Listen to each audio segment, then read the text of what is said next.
who is, I should say, the most impressive business person that you've been around? It's a lot to name, and I know this is going to be an answer that most people won't expect. But Rance fit from 1500, like shout out to my guy Rance. Like, for those who don't know, he built a compound. To me, Rance is Professor X. So just like the first time I went, I was like, "You built the studio?"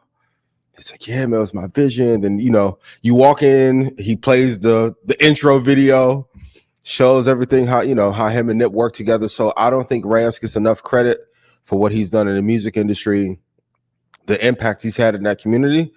And of course, there's a bunch of other people we can name that would be more traditional answers. But like, I think in our community, he isn't highlighted enough for what he's doing, how he's helping that community, keeping people out of trouble, giving them. We always say we wish we had more people in our community open up lanes for kids.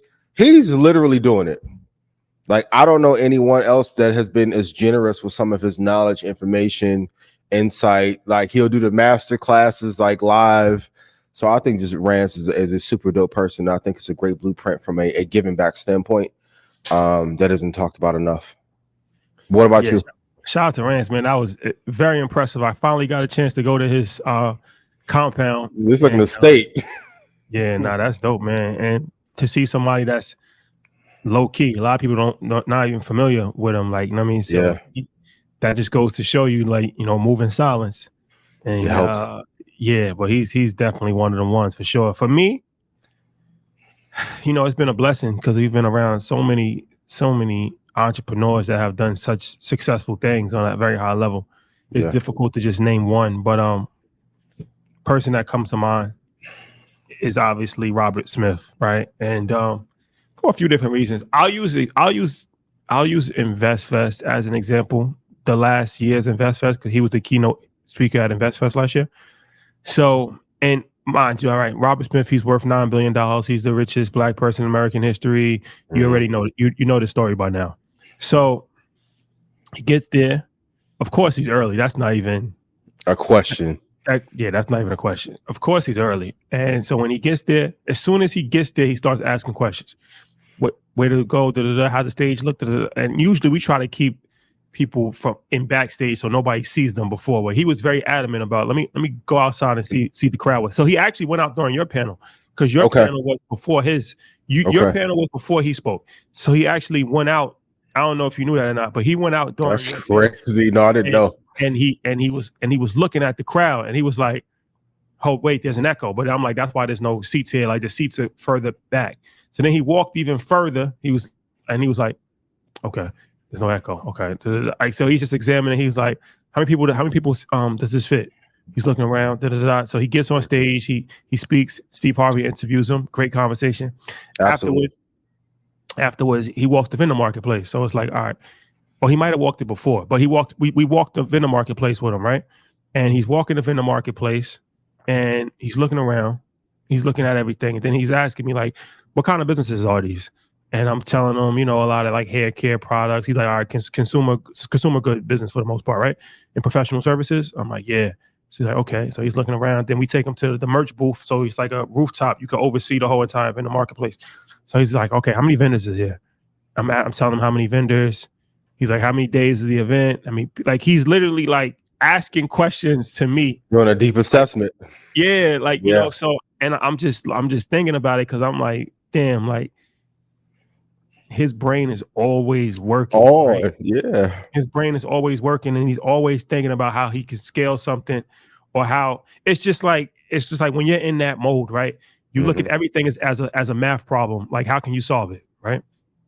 Even if you don't have to. Like, he didn't have to do any of that. Like, he could have just came to Investfest, spoke, and left, right? Or just enjoyed himself, walked in the marketplace, say hello. But in his brain, he's on go all the time, and his analytics that's working at all times. So to see him at Investfest, and then the crazy thing about it at Investfest was that it's a similar thing with Dan Cathy. When he walked in the marketplace, he didn't get mobbed. He didn't get surrounded. He didn't get, big mistake by people. Yep. I'm like, do you not know who this is? Exactly. Like, I'm like, bro, By now, y'all should all know who he is. He did the episode with EYL, 1.2 million views.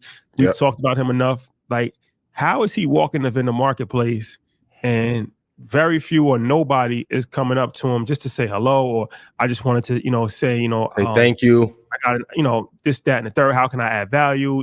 Is there any openings in your company? Something like, you know what I'm saying? Like something. And that's why I'm just like, this is just mind boggling. But Robert Smith is definitely probably my choice as the entrepreneur that kind of impressed me the most just from being around. Because like I said, it's just to see him in real time and to see his brain always moving at such a high level. It's like a helicopter, right? That's something that I learned. Like, look at everything. Every time you go somewhere, look to see, okay, how they doing it? What's going on here? How can I improve on the situation? How can I take something that they're doing and add it to what we're doing, right? So those are just a few things. And then the last part about that story, because it is slightly disturbing, that Dan Cathy. So when Dan Cathy walked up in the marketplace at Investfest, he had a name tag on, right? And this is another story that I would like to tell. I told the story before, but Dan Cathy, CEO of Chick-fil-A, he probably worth $7 billion. He came in 2 years ago. He was early. He got there before most of the vendors were there. How that happened, I'm still confused about. Like, how do you have a booth and you're selling products and somebody that owns Chick-fil-A is there before you open your booth? You got to be there early. And not to cut you off, but when you did the first interview with Robert Smith, what time was he there? 7:30 in the morning. They're not getting there at 12:15, yo. On a Friday. And then it's like, with Dan Cathy, he had a name tag on. So even a lot of people, I get it, you might not know who Dan Cathy is when you see him. That's understandable because he's not a celebrity. But we mentioned him before Investfest started. He's walking up in the marketplace with a name tag on, right? So this is one of these things. Like Pink Nookie is a company that we're going to highlight that was a vendor. They knew who he was. So when they saw Dan Cathy, they saw that they started a whole conversation with him, right? And it led to something. So a lot of times people talk about opportunity, but the opportunity is literally right in front of your face. You don't have enough foresight to actually see it, right? Got to grab it, You're literally like just walking past it.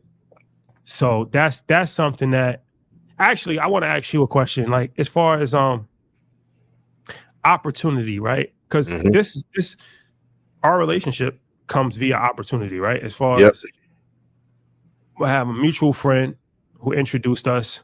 You came, you did an episode for EYL.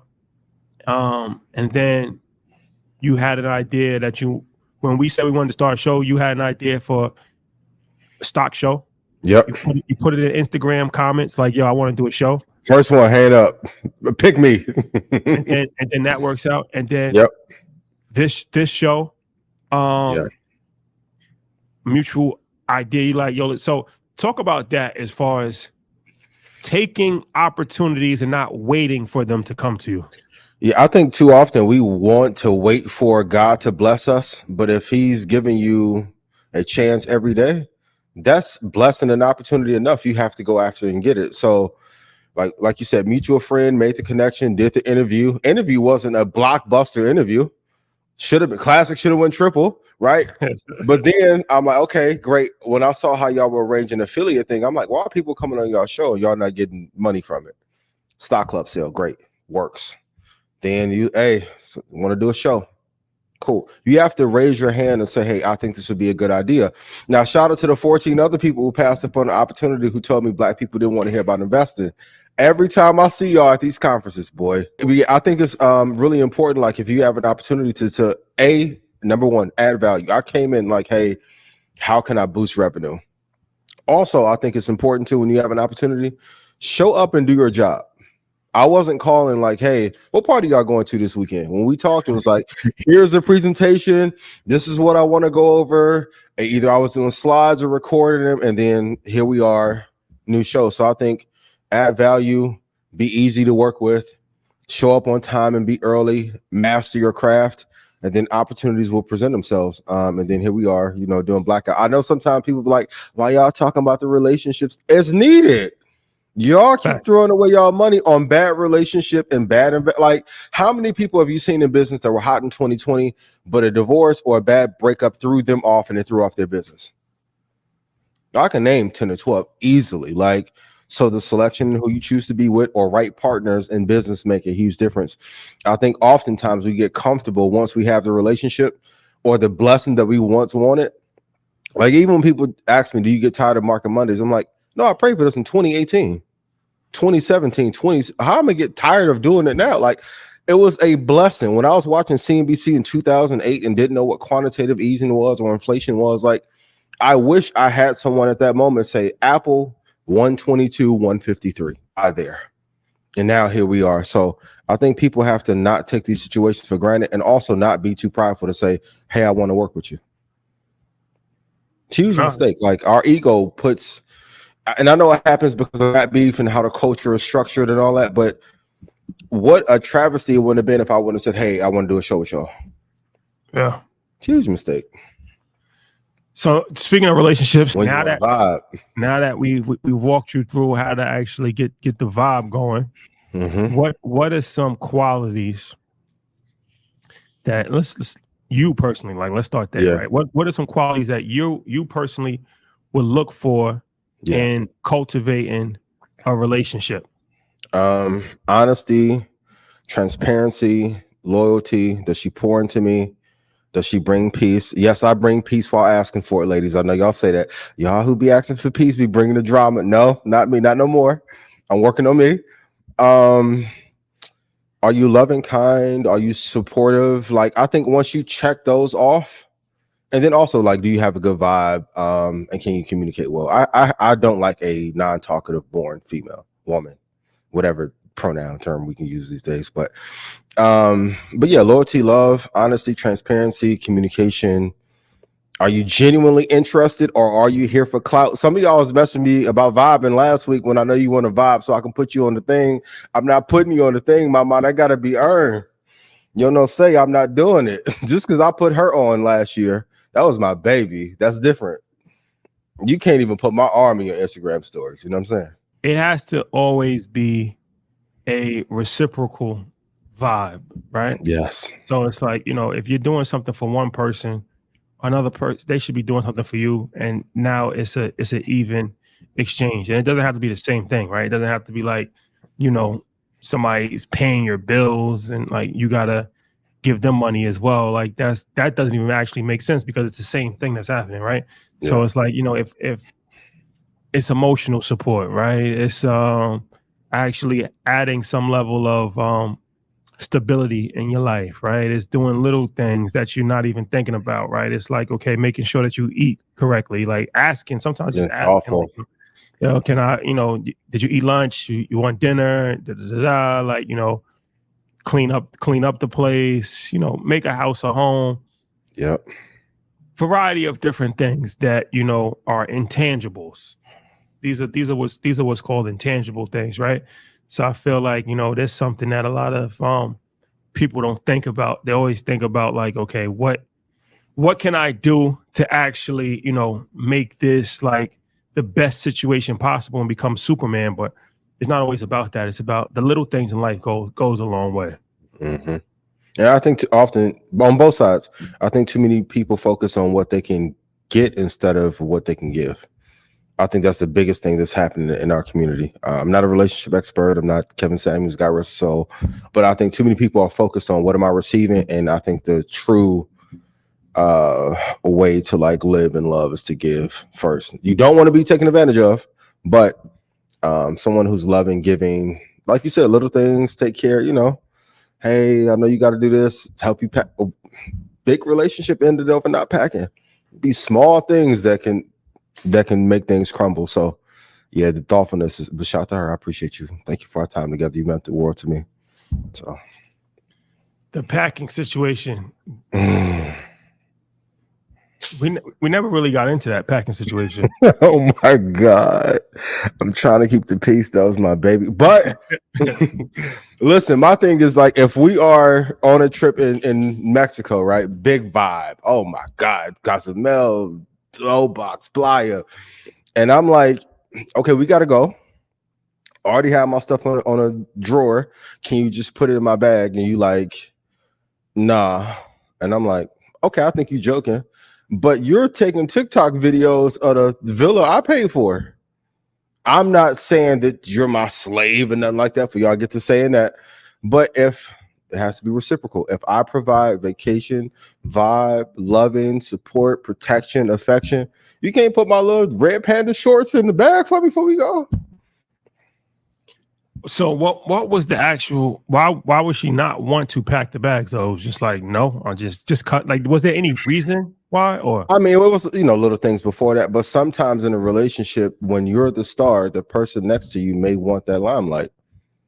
So at some point, maybe she felt she was too good to pack the bag. You came in packing, you know what I mean? She came in trying to help, right?